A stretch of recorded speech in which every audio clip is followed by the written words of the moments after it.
Tur pie gangas nav iet, un tāds modelīts ir, kad ļoti strauji iet uz priekšu. Indija. Te ir gangas pats sākums, kas sākās kalnos. Tad non-stop plācinīši. Visu laiku liek vienu, pēc tam otru.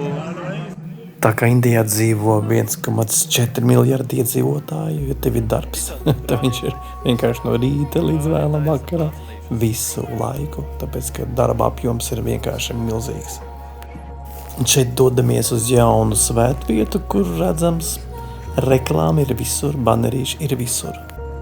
Ļoti interesanti vieta izskatās. Svētvieta, jā. Svētvieta tieši jā.